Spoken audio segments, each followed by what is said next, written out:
This week in Jamaica Now. Jamaica rocked by one of the most significant earthquakes in 30 years. The PNP revokes the candidacy of high school teacher accused of beating his pregnant partner. Why are two JLP officials facing criticisms for comments about a PNP female candidate? Everything is natural. Everything is natural. Everything is natural. And rags to riches dancehall toaster Gully has died.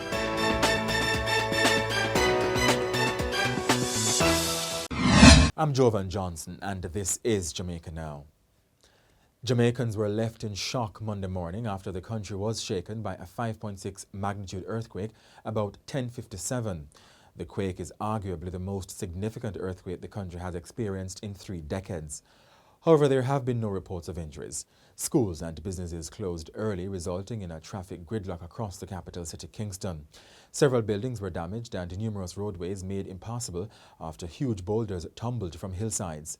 There were also mass evacuations, with some grocery stores reporting items falling from shelves. Over in Portland, a 3-story house is to be demolished after being damaged by the quake. This is a house in Content in Hope Bay, Portland, which was damaged by an earthquake earlier. Now, it was a 3-story house, and now it has been transformed into a 2-story house with significant structural damage. The owner, who said he recently put up his house in the United States for sale to return home, said the building did not get permission from the parish authorities. And dozens of students were treated at the Kingston Public Hospital and the University Hospital of the West Indies for reported panic and asthma attacks in the aftermath of the quake. And several communities lost their electricity supply for over 6 hours due to the damage to several transmission and distribution lines.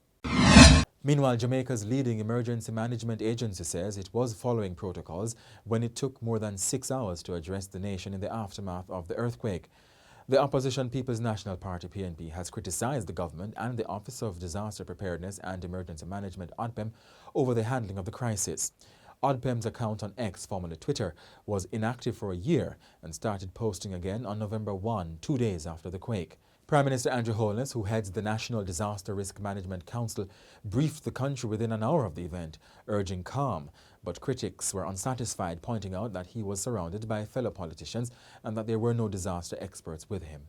I want to say to all Jamaicans, remain calm. It is likely that after the initial shock, there are usually aftershocks. So you want to be in a safe place. That safe place may be outside until you have conducted an assessment of the building and you have determined that it is safe to re-enter the building.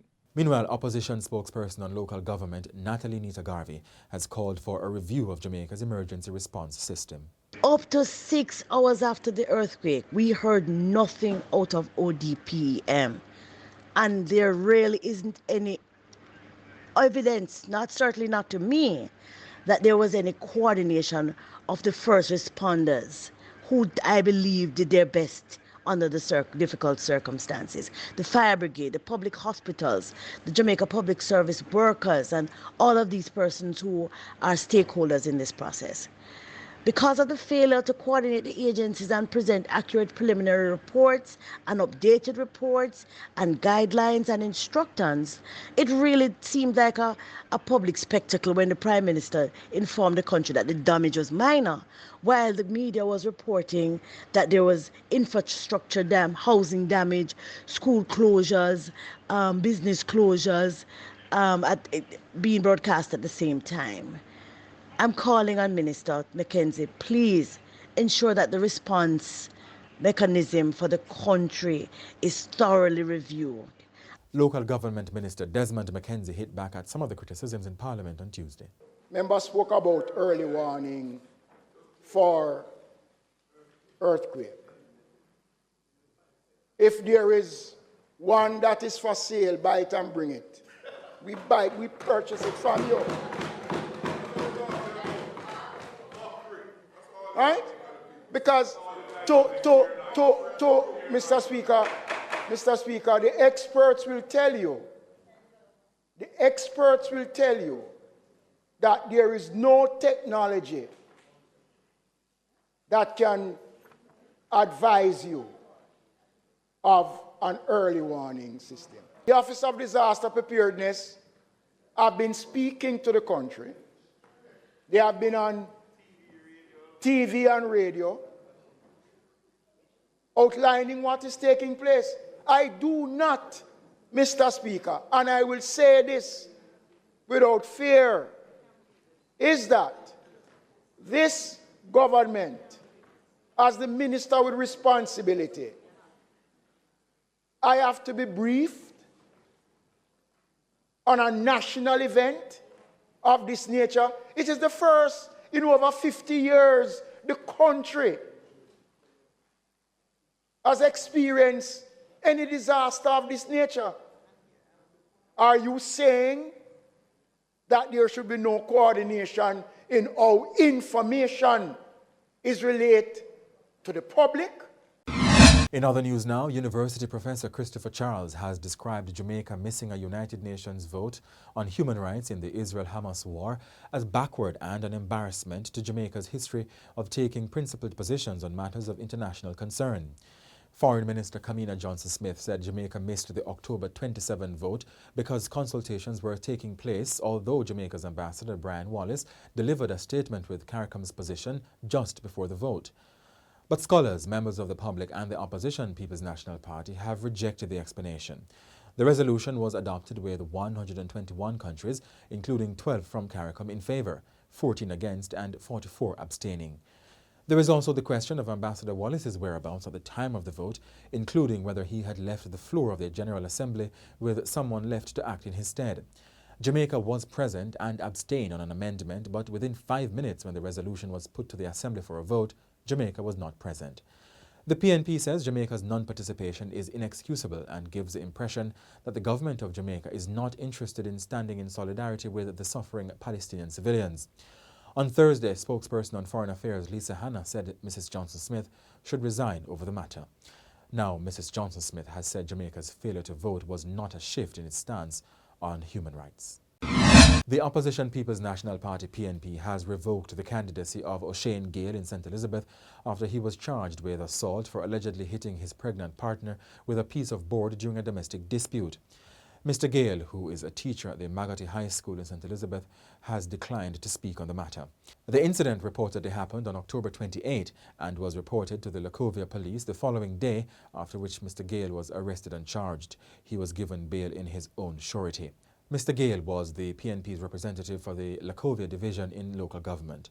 In a statement, the PNP said it stands resolutely against violence and the incident involving Mr. Gale warranted a prompt and unequivocal response from the party. Party chairman Dr. Angela Brown-Burke expressed deep concern and condemnation of the alleged actions, emphasizing that violence within the context of a domestic dispute is entirely inconsistent with her party's core values. Earlier in October, the PNP removed Tyrone Guthrie as its candidate for the Friendship Division in Westmoreland amid allegations that he abducted and raped a 16-year-old girl. And the youth arm of the ruling Jamaica Labour Party, Young Jamaica, has criticised the opposition People's National Party's standard-bearer in St. James Southern, Nikisha Burchell, for comments she made about JLP MP Anne-Marie Vaz 4 years ago. The comments resurfaced after the PNP condemned comments by senior JLP officials about Ms. Nikisha Burchell. At a JLP meeting in St. James Southern on the weekend, this was what was said by Senator Charles Sinclair, followed by MP Homer Davis. That is the good bee. But the other two bees, and I see them advertise it on their own platform, is round the back, and the one round the front. And all of that is a false bee.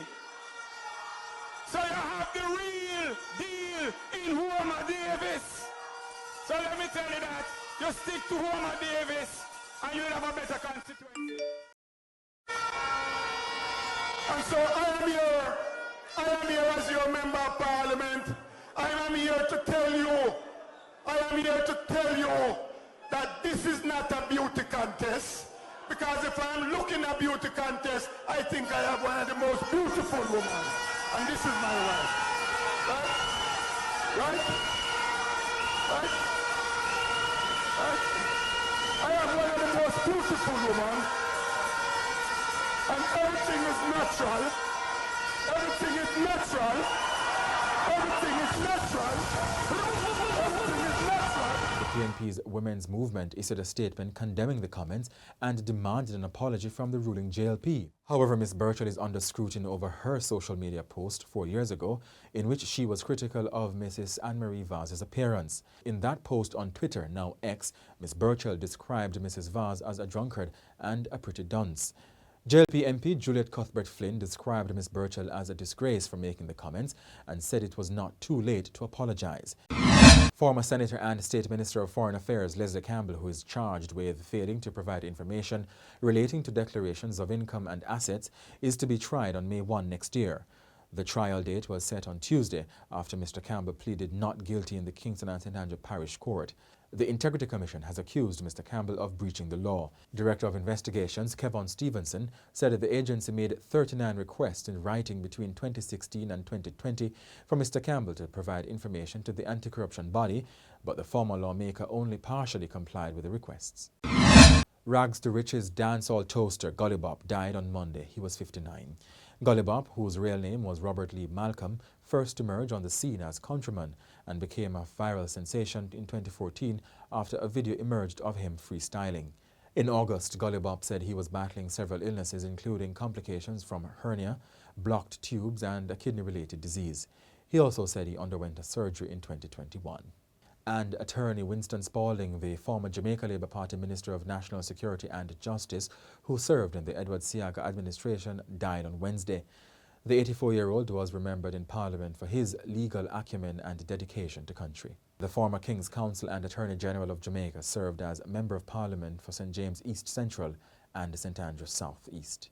And actress Margaret Newland, who played Miss Joyce in the local television drama Royal Palm Estate, was buried on Thursday. The 71-year-old, who also had a role in the Oliver at Large production, died in September.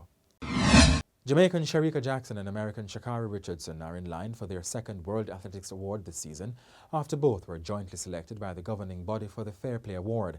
Both got the nod following the women's 200 metres final at the Budapest World Championships, where Miss Jackson won gold and Miss Richardson took the bronze. At the end of the race, both athletes spontaneously embraced each other. And that's it for this edition of Jamaica Now, your weekly review of the big news stories.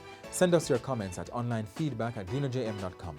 Follow us on Twitter and Instagram at Jamaica Gleaner and on Facebook at Gleaner Jamaica. Like this video on our YouTube page, turn on the notification and subscribe today. I'm Jovan Johnson, and before we go, the story of an elderly couple struggling with ill health and destitution. I also have a hernia and other little thing, but I do not let it trouble me too much. You see? When last have you been to the doctor? Well, that's, to be honest to you, that has been some time now, because I was going to the doctor on a regular basis some times ago, and then that urge was broken down.